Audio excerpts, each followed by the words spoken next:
Em 1978, Harold Jenkins, um homem de 68 anos com mãos calejadas e rosto marcado pelo sol, havia trabalhado a vida inteira como empregado em diversas fazendas no interior do Nebraska. Nunca tivera um pedaço de terra para chamar de seu. Durante décadas, economizou cada centavo possível, sonhando com o dia em que poderia finalmente comprar sua própria propriedade, mesmo que pequena. O inverno daquele ano foi particularmente rigoroso. Harold morava num pequeno quarto alugado na cidade de Millbrook, uma comunidade rural que vinha enfrentando tempos difíceis desde que a principal fábrica da região fechara 5 anos antes. Os jovens partiam em busca de oportunidades nas grandes cidades, deixando para trás casas abandonadas e terras improdutivas. Foi numa manhã gelada de fevereiro que Harold viu o anúncio no mural do mercado local: terreno à venda, 5 acres, $500. O preço era surpreendentemente baixo, mesmo para os padrões da região. Curioso, Harold anotou o número de telefone. Naquela mesma tarde, ligou do telefone público da Praça Central. O proprietário, um advogado da cidade vizinha, explicou que o terreno pertencia ao espólio de um cliente falecido sem herdeiros. Ficava a cerca de 12 milhas da cidade, numa área pedregosa e aparentemente infértil. Ninguém demonstrara interesse nos últimos 2 anos, e o condado estava prestes a tomar posse por falta de pagamento de impostos. É basicamente um terreno baldio, explicou o advogado. Tentamos vender por $2.000 inicialmente, mas ninguém quis. Honestamente, Sr. Jenkins, não sei se vale a pena o senhor sequer dar uma olhada. Harold insistiu em ver a propriedade. No dia seguinte, pegou emprestada a caminhonete de um amigo e dirigiu até o local. O que encontrou parecia confirmar a descrição do advogado: uma área rural abandonada, com solo pedregoso, algumas árvores retorcidas e uma pequena construção em ruínas que um dia fora uma casa. Enquanto caminhava pela propriedade, algo despertou em Harold. Não era exatamente esperança, talvez apenas o vislumbre de possibilidade. Este pedaço de terra poderia não valer muito, mas seria seu. Depois de uma vida inteira trabalhando na terra dos outros, finalmente teria algo para chamar de próprio. 3 dias depois, Harold entregou ao advogado um envelope com $500 em notas gastas, suas economias de quase 2 décadas. O terreno agora lhe pertencia. No início, seus conhecidos na cidade caçoaram da compra. Harold comprou um monte de pedras, diziam. Outros, mais gentis, tentavam encontrar algo positivo. Talvez dê para criar algumas cabras, sugeriam, sem muita convicção. Harold ignorou os comentários. Na primeira semana de março, mudou-se para o local, levando consigo seus poucos pertences. A antiga construção tinha apenas 2 paredes intactas, mas com algumas tábuas que conseguiu de demolições na cidade, ergueu um abrigo temporário. As primeiras semanas foram de trabalho árduo. Harold limpou a área ao redor da casa, removeu entulhos, rochas soltas e vegetação morta. Com conhecimento adquirido ao longo de décadas como trabalhador rural, identificou pequenas áreas onde o solo parecia mais promissor para cultivo. Foi durante a 3ª semana, enquanto tentava nivelar uma área para uma horta, que sua pá atingiu algo diferente. Não era o som habitual de metal contra pedra, mas algo mais oco. Intrigado, Harold continuou cavando e descobriu o que parecia ser uma tábua de madeira enterrada. Removendo mais terra, percebeu que havia encontrado o que parecia ser a porta de um porão ou de uma adega subterrânea. A madeira estava escurecida pelo tempo, mas surpreendentemente preservada. Uma argola de metal enferrujada servia como puxador. Com o coração acelerado, Harold puxou a porta. Estava travada. Usando uma alavanca improvisada, conseguiu forçá-la depois de vários minutos de esforço. A porta se abriu com um rangido prolongado, revelando uma escadaria de pedra que descia para a escuridão. Harold voltou ao seu abrigo e pegou uma lanterna à bateria, sua única fonte de luz além de algumas velas. Com passos cuidadosos, desceu os degraus úmidos. O feixe de luz revelou um espaço amplo, com cerca de 20 metros quadrados, com paredes e piso de pedra. O ar estava surpreendentemente fresco, embora carregado de poeira. A primeira impressão foi de desapontamento. O espaço parecia vazio, exceto por algumas prateleiras de madeira embutidas nas paredes e o que parecia ser uma mesa de trabalho quebrada em um canto. Provavelmente uma antiga adega para conservar alimentos, pensou Harold. Mas ao iluminar melhor o ambiente, notou algo estranho na parede oposta, uma série de símbolos entalhados na pedra. Aproximando-se, viu que eram letras e números em um padrão que não fazia sentido imediato. Abaixo dos símbolos, uma pequena seta apontava para um ponto específico no chão. Guiado pela curiosidade, Harold examinou o local indicado pela seta. O piso ali parecia ligeiramente diferente do restante. Com a ponta da pá, cutucou entre as pedras e percebeu que uma delas estava solta. Removendo-a, encontrou um pequeno espaço, dentro dele, uma caixa de metal. Com mãos trêmulas, retirou a caixa. Era pesada, aproximadamente do tamanho de um livro grande, feita de um metal que parecia ser ferro, completamente enferrujada nas bordas, mas com a fechadura intacta. Levou-a para cima, para a luz natural, e examinou-a cuidadosamente. A fechadura era simples, do tipo que poderia ser aberta com uma chave pequena. Harold não tinha tal chave, mas anos de trabalho manual lhe deram habilidade com ferramentas. Depois de algumas tentativas com um arame grosso, conseguiu destravá-la. Ao abrir a tampa, Harold foi imediatamente cegado por um brilho dourado. Dentro da caixa havia várias moedas de ouro, algumas joias e um pequeno caderno de couro. As moedas tinham inscrições em um idioma que Harold não reconheceu, mas o símbolo de águia em algumas delas sugeriu que fossem americanas, possivelmente muito antigas. O caderno estava surpreendentemente bem conservado. Nas primeiras páginas, Harold encontrou um diário escrito à mão, datado de 1862. O autor se identificava como Thomas Blackwood, um mineiro que havia participado da Corrida do Ouro na Califórnia anos antes. O diário contava como Blackwood, depois de anos de trabalho árduo nas minas, conseguirá acumular uma pequena fortuna. Temendo assaltos na viagem de volta para o leste, converteu a maior parte de seus ganhos em moedas de ouro e joias selecionadas, mais fáceis de transportar discretamente. Na jornada de retorno, Blackwood adoeceu gravemente enquanto passava pelo Nebraska. Sentindo que poderia não sobreviver, comprou aquele pequeno terreno isolado e construiu secretamente a câmara subterrânea para esconder seu tesouro. Pretendia recuperá-lo quando melhorasse ou enviar instruções para sua família no leste caso piorasse. As últimas entradas do diário revelavam que a saúde de Blackwood havia se deteriorado rapidamente. A febre o deixará delirante, e ele acabou sendo encontrado inconsciente na estrada por viajantes, que o levaram para a cidade mais próxima. O diário terminou abruptamente, sugerindo que nunca conseguiu retornar ou revelar a localização de seu tesouro. Harold passou a noite em claro, examinando as moedas e relendo o diário. Pela manhã, tomou uma decisão: iria à biblioteca de Millbrook pesquisar sobre Thomas Blackwood e tentar entender o valor do que havia encontrado. Na biblioteca municipal, a simpática bibliotecária, Martha Wilson, uma senhora de seus 70 anos que gerenciava o local há 4 décadas, ajudou Harold em sua busca.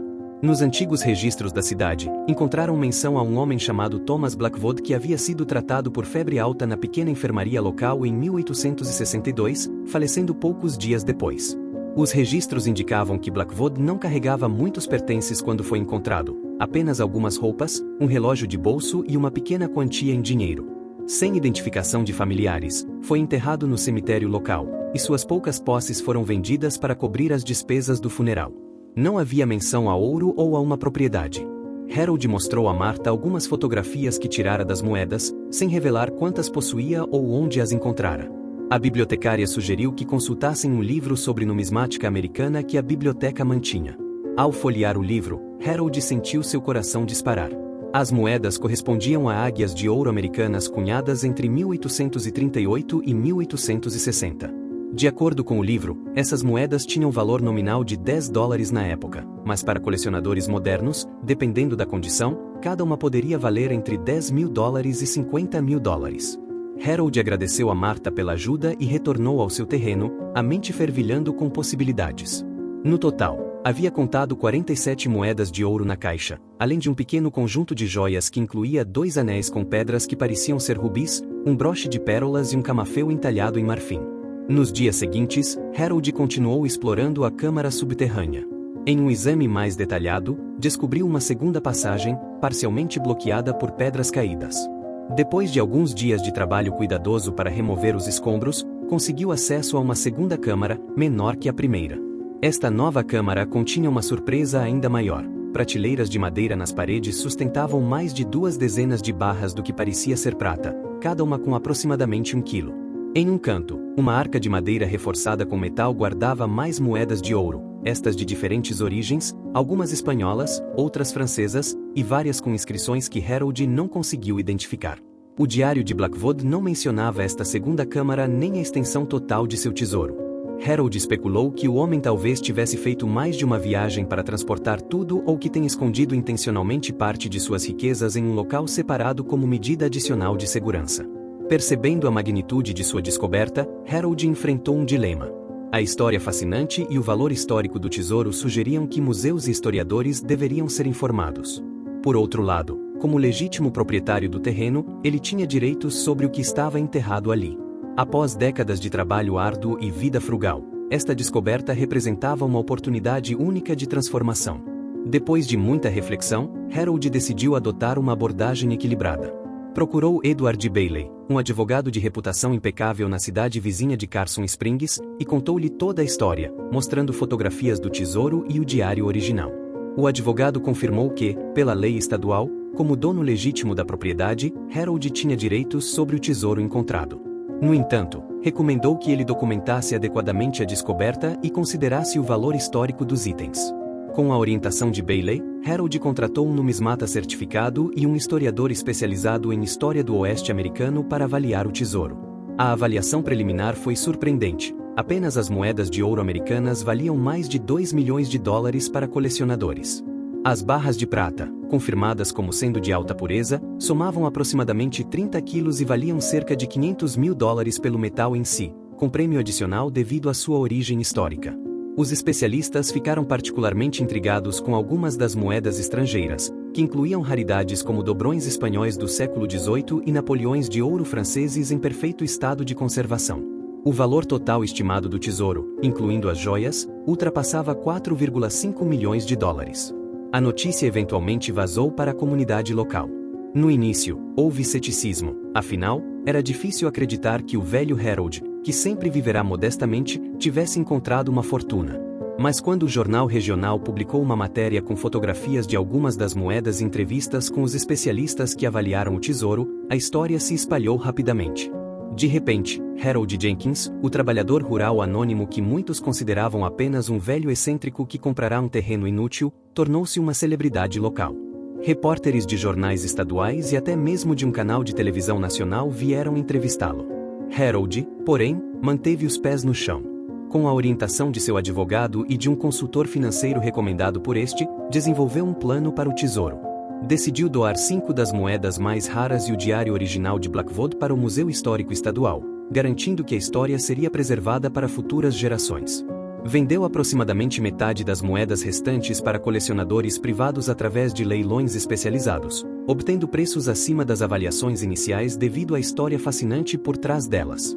O restante do tesouro foi mantido como investimento e como uma herança tangível que pretendia deixar para instituições de caridade que apoiavam trabalhadores rurais idosos sem aposentadoria adequada. Com uma parte do dinheiro obtido, Harold transformou sua propriedade. Contratou engenheiros que identificaram áreas onde o solo poderia ser enriquecido e tratado para cultivo.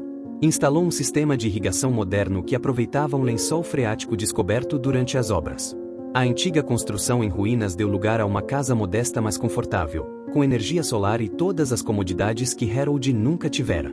A câmara subterrânea foi preservada e reforçada, transformando-se numa pequena exposição privada onde Harold ocasionalmente recebia grupos escolares para contar a história de Thomas Blackwood e da descoberta do tesouro. 3 anos após a descoberta, a antes desprezada propriedade de Harold havia se transformado em uma pequena fazenda produtiva, com hortas orgânicas, um pomar jovem e até mesmo uma pequena criação de galinhas. Harold contratava jovens da região como ajudantes, oferecendo salários justos e compartilhando seus conhecimentos agrícolas acumulados ao longo de décadas. A transformação do terreno sem valor foi tão impressionante quanto a descoberta do tesouro.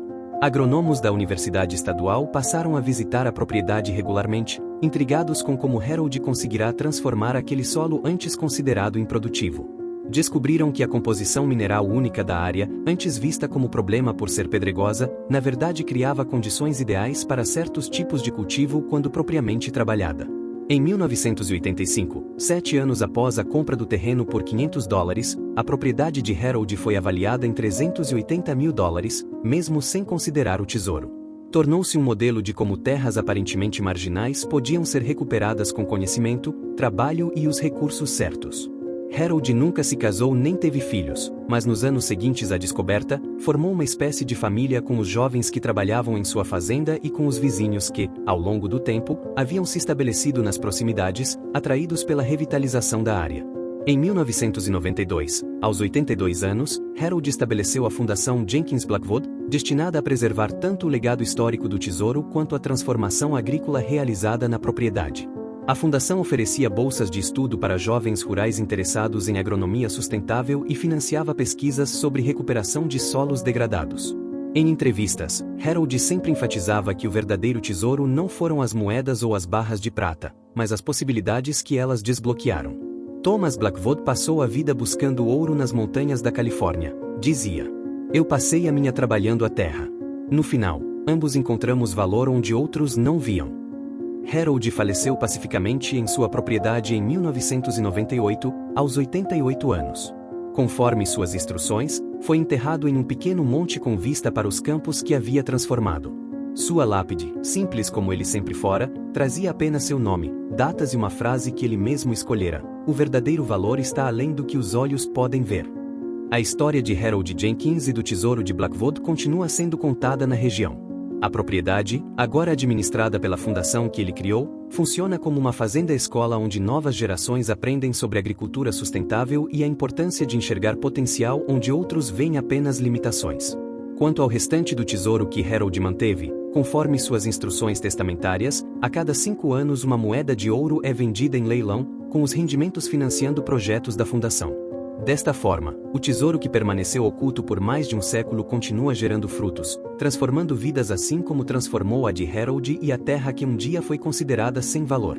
Visitantes da propriedade frequentemente comentam sobre a sensação peculiar de estar em um lugar onde história e futuro se entrelaçam de forma tão tangível, onde moedas de ouro cunhadas no século XIX financiam pesquisas agrícolas de ponta, e onde a história de um velho fazendeiro que comprou um terreno sem valor inspira jovens a verem possibilidades onde outros enxergam apenas obstáculos. E assim, o legado de Harold Jenkins, um homem comum que fez uma descoberta extraordinária e escolheu usar essa bênção para beneficiar outros, permanece vivo, lembrando a todos que a verdadeira riqueza pode estar escondida nos lugares mais improváveis, esperando apenas pelo olhar atento de alguém disposto a ver além das aparências.